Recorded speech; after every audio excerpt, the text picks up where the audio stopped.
کچا سره ایوه تولس روي او ور سره لس زره شل زره دې زره روپۍ داسې پرتی وي استعمال نه علاوه یا جامع ور سره پرتی وي استعمال نه علاوه یا لوخي ور سره پرتی وي استعمال نه علاوه یا بل شیز ور سره پروت وي استعمال نه علاوه نو بیا به د سرو قیمت روپو ترواړوي د بل شیز قیمت پر روپو ترواړوي چې دا 52 تولې چاندي 52 تولې چاندي تقریبا 80,000 روپۍ جوړیږي فل وخت دې ترسي نو بیا په دغه سړی باندې قرباني واجب دی او دای با قرباني خامخا کوي مونږ خلق په دې معاملې کې سترګې پټوي یاره وای مونږ سره څه شی پراته دي مونږ باندې قرباني نه کیږي صحابه کرامو دسی ایوه جذبه وا سحر میں کتو ابو داود شریف حدیث تے نبی پاک صلی اللہ علیہ وآلہ وسلم فرمائل نن بمونگا اول عمل چکو اغدا دے چھ منز بکو او منز نبادا با قربانیانے کو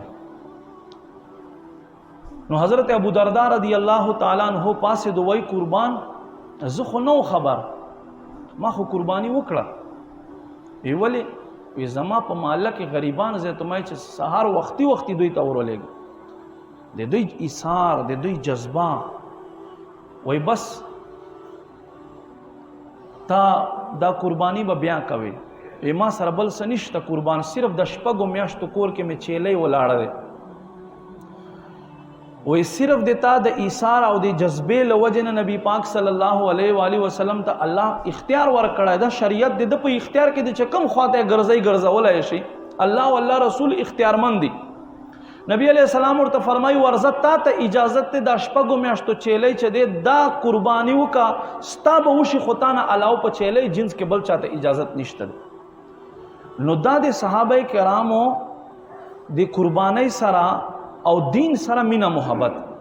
دغه یو بل صحابي د عرض کې یا رسول الله صلی الله علیه وسلم ما سره خو نور سنشتا منیحه زناور دی منیحه عربی کې منیحه څه ته وایي مونږ په پښتو کې وایو د فلانه زناور په پيو باندې راوستی دی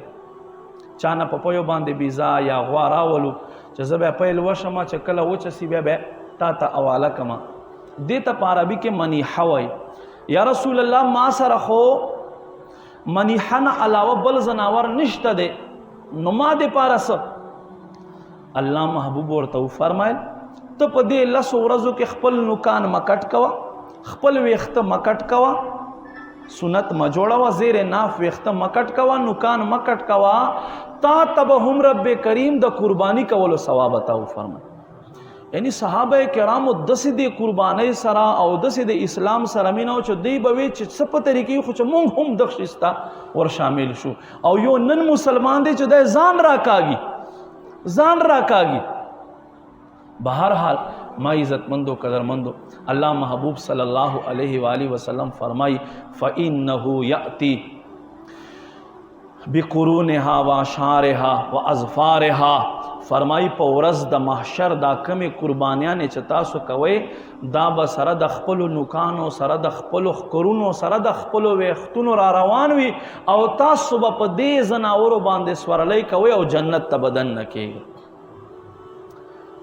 قربانی دا فضیلت تے چه سمرا نبی پاک صلی اللہ علیہ وآلہ وسلم فرمائے چه سمرا پا زناور باندے ویختوی یو ویخت باندے ایوہ نیکی دے صحابیر سے قربان پا گڑ باندے خو اونوی آغا باندے خو زیاد وی اللہ محبوب صلی اللہ علیہ وآلہ وسلم فرمائے چه پا گڑ ویخت باندے ہم دقا سی ایوہ نیکی پا یو ویخت باندے دے